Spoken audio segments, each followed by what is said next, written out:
নমস্কার। বিশ্বকবি রবীন্দ্রনাথ ঠাকুরের লেখা কবিতা সাত সমুদ্র পারে। দেখছো নাকি নীল মেঘে আজ আকাশ অন্ধকার, সাত সমুদ্র 13 নদী আজকে হব পার। নাই গোবিন্দ, নাই মুকুন্দ, নাই হরিশ খোঁড়া, তাই ভাবি যে কাকে আমি করব আমার ঘোড়া। কাগজ ছিঁড়ে এনেছি এই বাবার খাতা থেকে, নৌকো দিয়ে না বানিয়ে অমনি দেখমা ছবি এঁকে।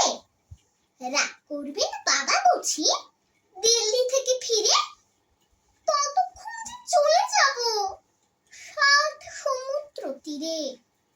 এমনই কি তোর কাজ আছে মা? কাজ তো রোজই থাকে, বাবার চিঠি এক্ষুনি কি দিতেই হবে ডাকে? নাই বা চিঠি ডাকে দিলে আমার কথা রাখো, আজকে না হয় বাবার চিঠি মাসে লিখুন না কো।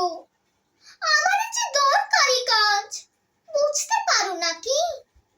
দেরি হলেই একেবারে সব যে হবে ফাঁকি। মেঘ কেটে যেই রোদ উঠবে, বৃষ্টি বন্ধ হলে সাত সমুদ্র 13 নদী কোথায় যাবে চলে। নমস্কার।